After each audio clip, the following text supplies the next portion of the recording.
Most people, when they survive the worst thing imaginable, come out of it harder. My guest today came out the opposite: softer, more present, more honest with herself than she'd ever been. And it changed the kind of leader she is. Her name is Lauren Posesorski. She's a marketing leader with 17 years of experience building teams from the ground up. And she and I worked side by side through one of the hardest chapters of her life. In 2021, Lauren lost her daughter, Eleni, after 60 days in the NICU. She'll tell you a version of herself went with her. What she built in the space that followed is why she's on the impact list. If you're new here, this is the impact list. Conversations with leaders about the moments that actually shaped them. Subscribe so you don't miss the next one. In this conversation, Lauren talks about the team that carried her when she couldn't carry herself, the meals left at her door, the leader who said, "Don't worry about your role, just go be with your family." She talks about how she leads differently now, why she stopped asking, "How are you doing?" as a reflex and started asking it like she actually wanted the answer. We talk about the chapter that she's in right now, intentionally pausing, turning down the roles that don't fit, and sitting in a question most of us are too scared to ask: is this the life I actually want? This is the most honest conversation I've had on this show. Let's get into it.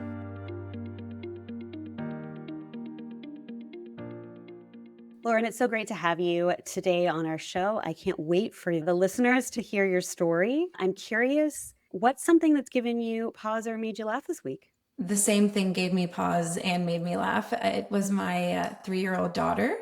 She's at a very fun, curious age. And so just watching her personality really shine and tell a few jokes that it just brought brightness to our day, but it gave me pause because it made me realize just how fast time goes by and how important it really is to be present in the moment. So that's every day, but there's a few examples today that really just gave me pause and made me so happy. But thanks for having me, Laurie.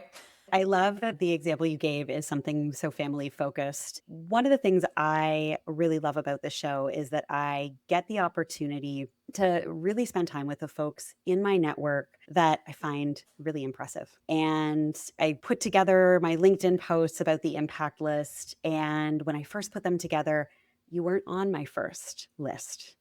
But as I was thinking about the people that I knew that had really incredible stories, that had come through adversity, you were top of my list. So, yes, your resume is very impressive, but really, we worked together in an organization and I watched you go through something that really would have hardened most people. And it kind of did the opposite to you. You came out the other side with more compassion, you were more present, you were more honest with yourself. And instead of, rushing to fill the spaces in your career or rushing to fill your time, you actually began to sit with some of these bigger, higher purpose questions. And it takes a lot of courage to be able to do that. And so before we get too deep into our show today, I wondered if you could share with our listeners a little bit about the story that unfolded for you in your work environment a few years ago. Yes, absolutely. In January of 2021, my husband and I, we got amazing news that we were pregnant, and due in October of 2021, in July of that year, I went into preterm labor and had a premature baby girl at 28 weeks. Unfortunately, she only lived for 60 days. She lived in the NICU of Mount Sinai Hospital, and she passed away in September of 2021. And it was the hardest time of my life. Truly, it was rock bottom. When she went, a version of myself went with her. So it was definitely a very challenging time. And to your point, Laurie, you and I, we were working together. So I know we'll cover more as we go, but that is the time that you're referring to that really just was a pivotal change in my life. Hearing the emotion in your voice, even as you talk about it today, it is an event that completely changes you as a person. And the reason that it really connects to your leadership and, how you show up in an organization is that you still have to show up. We have these life events that sometimes don't go our way, but we still have to go to a place where we spend 40 hours a week with a group of humans around us. And what I'm really curious about in that moment is, What did that feel like as you were going through this event, knowing that you've got to show up? What did the organization do for you? What were you asking of the organization? Paint a little bit of that picture for us. Yeah, so I knew I was, of course, going on maternity leave. I was interviewing candidates to fill my role. I had some vendors that were really instrumental in the day to day. So everyone was kind of being prepared for my maternity leave. When I unexpectedly went into labor, of course, there was shock across the board, both from my family and then my professional family.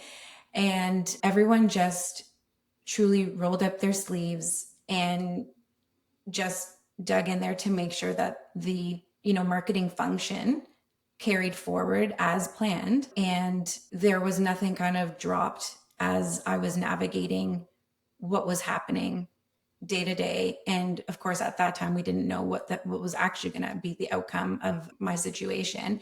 But everyone was just absolutely so lovely, so supportive, and so hardworking in just ensuring that that marketing function continued to move forward and fulfill the objectives that we've put out there. So I'm very grateful for them and that team, that's for sure. And, I think I've heard you say before in conversations that the real piece of the leadership that you felt at the time was this idea of like, don't worry about your role, don't worry about work, like just go deal with what you need.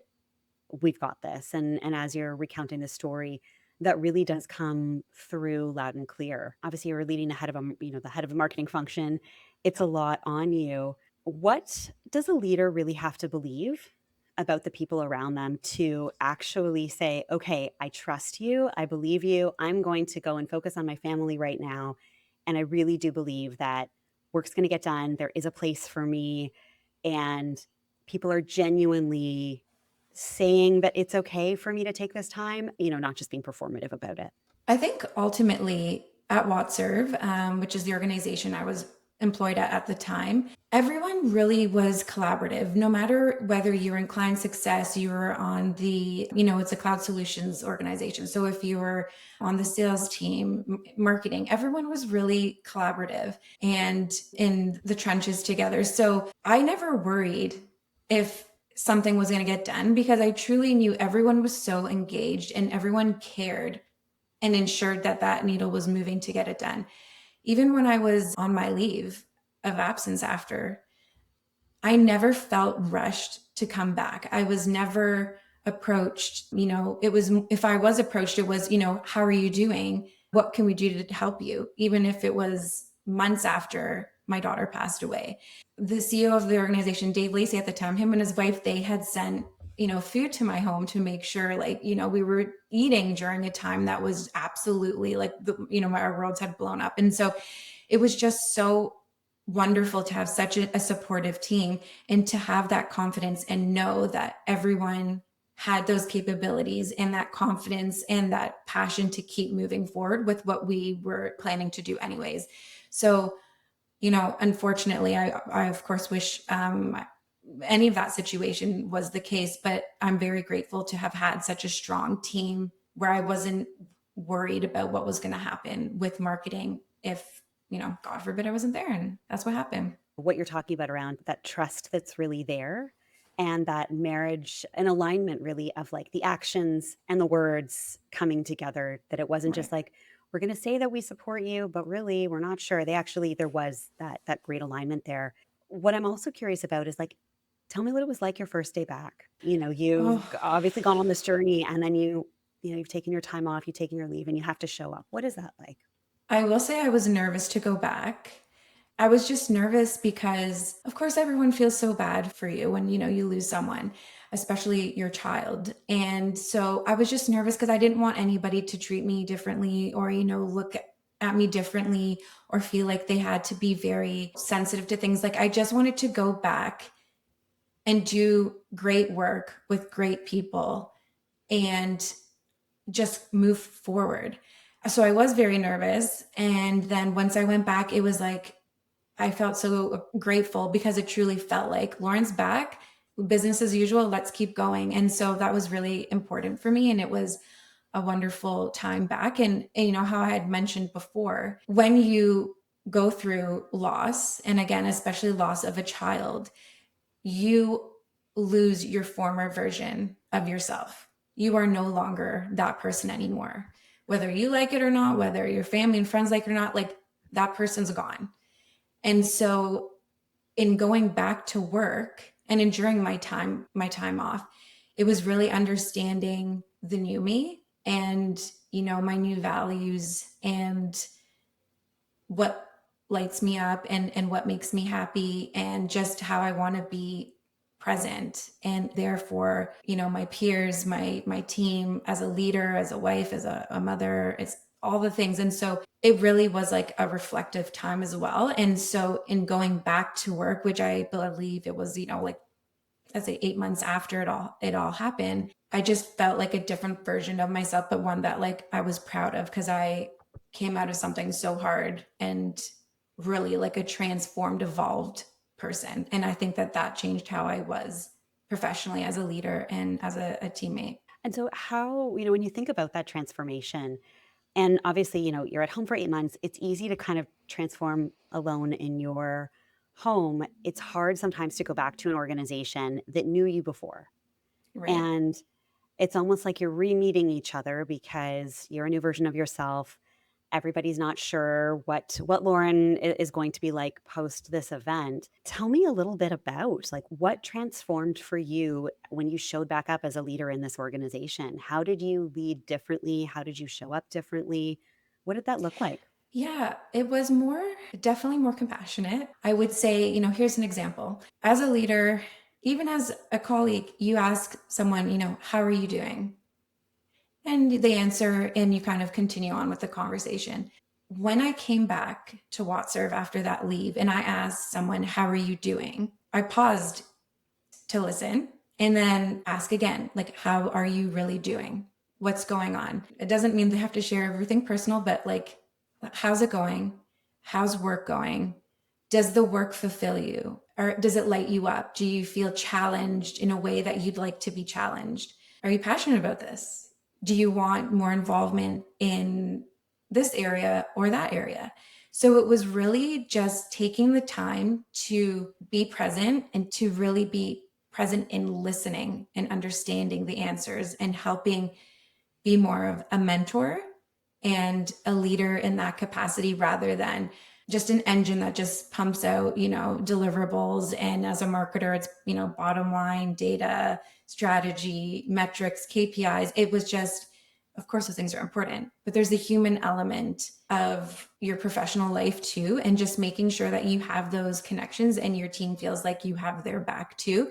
And so when I returned, I definitely leveled up in that area for sure. So if you had to kind of boil it down, what would you say you kind of grew to understand now about what people need from a leader that you really couldn't have articulated before?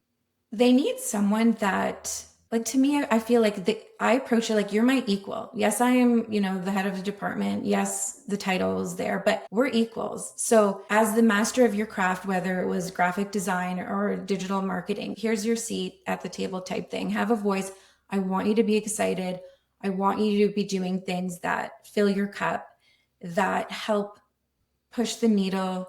And so it was really just making sure that not just delegating and telling everyone, what we have to do to fulfill that sort of pipeline or mandate or objective. It's really like, you have that voice at the table too. So it was really having them understand that I want them to feel like an equal and there's that mutual respect and trust there, and to help support their growth as much as I possibly could, of course.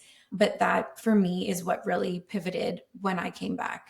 And so when you think specifically about, if you were going to build a team now, what did this experience kind of make as a non-negotiable for you when you're thinking about what you would want on your team or an organization you would want to be a part of? What is that non-negotiable? Well, what definitely set WattServe apart was the culture and how everyone truly felt like family. Everyone was respectful of each other. Everyone trusted each other. Everyone was very entrepreneurial in spirit. So they rolled up their sleeves and helped with whatever needed help. And that started from the top. So that definitely came from, in working with Dave Lacey, and that tone was set from by him. And so working at an organization like that, and then working with people who genuinely want to be there and talk the talk and walk the walk. So can do what they say they can do and like are genuinely excited about it, so that they feel like they are the subject matter experts. And, you know, no matter their title, they are the leaders in their role. And so that for me is highly important. And it's just something that for me is a non-negotiable, whether it's interviewing for a candidate or for myself working at an organization. And it's a really great segue to think about. We come to kind of like right now. Obviously, this was a pivotal point in your career. It changed how you lead. It changed how you showed up. You and I have talked a little bit about this chapter that you're in right now, and we've talked about it as like an intentional pause where you're being really reflective in this next chapter. I want to know more about this time in your career and what does it look like day to day for you? Yeah, I'm in a very interesting period, one that I'm definitely grateful for, that I have this opportunity to really reflect and decide what I want to do next. It's a time where I'm truly trying to determine how I want to show up as a mother to my earth side daughter, my 3-year-old daughter that I mentioned at the beginning. So I want to be able to show up for her and have that flexibility in a role that allows me to be the best mom I can be, but one that's, you know, a role that's fulfilling, that challenges me, that keeps me current in marketing. And so trying to figure out this balance in the right mix, it means that I have to be okay with not having everything figured out right now. And that's been a challenge for someone who's so type A. But it's really trying to just figure out what for this chapter in my life makes the most sense. And so I've had opportunities come forward and I've been interviewing. And then, you know, mid process, I'd realized this might not be the right fit for me, given what I'm trying to really do as like a right fit for me right now. And so I'm just taking the time to reflect and just stay true to my own personal brand and where I am today and see what makes sense when I go forward. It's an interesting time. It's one that I'm trying to get comfortable with for sure. Well, and I was gonna say, sitting with it and being reflective is really hard, especially when it's been go, go, go for an entire career prior to this. What does a hard day in this chapter look like? What does a good day look like as you're creating more space to really figure out where it makes the most sense for you to be now? A hard day is when the older self kind of creeps in and it's the type A self where it's like, I feel like I should be doing this. I feel like I should be doing more. I feel like I haven't accomplished enough. And I took a step back and it was almost like I was evaluating or judging my days based on what I was accomplishing or, you know, things that I was able to cross off my list, let's call it. And instead I've been, you know, practicing being present and being okay in the unknown. And so, you know, a good day is when I feel like I'm making some sort of progress, whether that's helping out with some projects, helping out with some branding work. And so those are days where I'm sort of starting to get a bit of the clarity of what it is that I want to do and really just going one day at a time. But I think the most important critical part of this whole transition is just pausing and reminding myself that I have this opportunity to take my time to figure it out. And so I don't have to get it perfect. I don't have to, you know, slam dunk whatever my decision is, but I have to stay true to the why and what it is that will fill my cup and support this chapter. And so it's those reminders day to day that are critical. And also, too, you're a leader in your own life. So, what is the future of Lauren professionally where I can be a leader and demonstrate my capabilities in whatever that capacity looks like? So, it's been an interesting road. Oh, for sure. And I think, it's really tough, right? Because we're conditioned for so long to think that our path does have to be linear, right? You like go through school and then you get a good job and then you're going to get an increasingly more responsibility and more senior with more titles. And that's not always the case. That's not always the most fulfilling thing. I recall a friend of mine years ago was like, yeah, my husband just wants to get to this level and then he's good. And we were so early in our career. I was like, what do you mean he's going to be good? Like, we've got like 40 years left in our career. Like, what's he going to do? And I think it's taken me until now to realize that your career is just one component of your life. We're sort of conditioned to make it the biggest component of our life, but it actually isn't. Yeah. So being able to segment that, okay, my career and the brain space for my career is going to take up X amount, and my family's going to take up Y, and my friendships are going to take up, Z, like that's actually a much more healthy way and a much more, a way to create more happiness for yourself, I believe, than we've been taught. Yeah. It's like really understanding that your worth it doesn't come from just showing up at a place for 40 hours a Yeah. week. And even though we can say those things, what I appreciate about the journey you're on is you're actually doing it. You're actually taking that time to figure out what does that look like for me? What is the legacy I want to say that I left because I was doing great things and working with great people. Yeah, well, you nailed it because straight out of university, I mean, I've been in marketing for 17 years now, and straight out of university, I worked my first corporate job in broadcast television. Then after that, I was at a agency. After that, I did, sales at Xerox. After that, I was, marketing at a appraisal management company. I worked in IT technology. So it was just linear. It just kept going, kept getting better, and grateful for that time. But I also feel like this is now my time to change that narrative and really try to figure out what it is that I can use those skill sets and everything that I've learned from those different verticals, but in a way that really just going to support this version of myself that's now. And sometimes, if I'm being completely honest, there's times where you kind of miss the old version of yourself when things felt a bit easier, but you're so transformed now that you can't go back to that because you don't even recognize that version anymore. So there's a bit of overwhelm there because you're navigating your feelings. But at the end of the day, I've said this before to, a couple of people, while I wish, of course, I never went through the traumatic experience that I did, and while I wish my firstborn was here with me every single day, there is something so beautiful about a transformation like that if you open yourself up to it. And so I think that that's where it gets a bit tricky, where you have a bit of an identity crisis sort of thing, where you're like, who am I now? And what do I stand for? And who do I want to be? And how do I want to show up?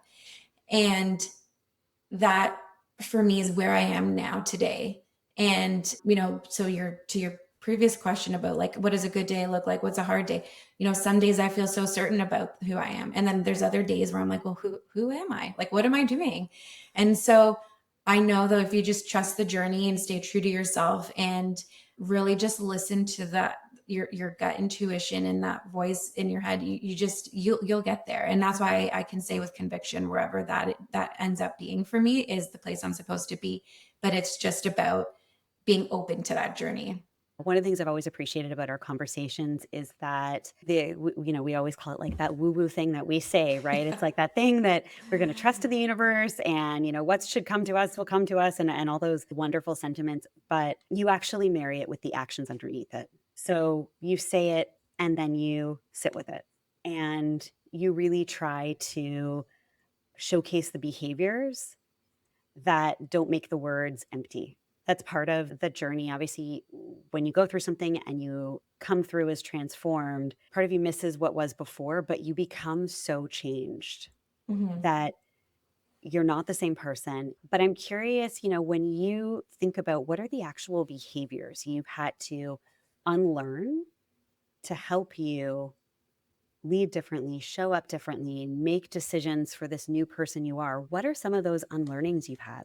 When I did go back to work after my leave of absence, so back in the corporate world, one of the things that changed for me was, you always thought your boss was your mentor, the leader, the only person you can go to type thing, right? Or so you feel it when you're early on in your career. Of course, when you get more experienced and confident and all that. But one thing that I would say to, my younger self or someone who's just starting out or even entering a larger organization, your boss doesn't necessarily mean that they know how to lead per se or mentor per se. And so you can go cross-functional, you can go to different departments to have your questions answered to help get you to move forward in whatever it is that your deliverable is. And so I think that that's one of the things that, you have to unlearn is it just because you're in the marketing department and just because you report to whoever, it doesn't mean you have to keep the learning and growing and questions within that group. Like, you go cross functional, go have someone who maybe you feel like their values are aligned with yours to help mentor you, or maybe who someone's disposition and personality is something that you're gravitated toward. And so you want to just, learn from them. Or maybe there's some sort of gap in your resume where there's someone else in the organization that can help you develop that sort of skill set. So I think it's just understanding that you can go outside of that department or outside of a scope to evolve and grow and learn more.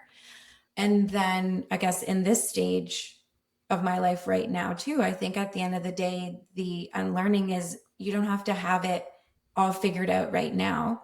And it's okay that you don't have it figured out right now. To touch upon what you said just before that question, is you kind of have to get a little bit disciplined in your thinking, and just have that confidence and assurance and conviction to knowing that it's all going to work out.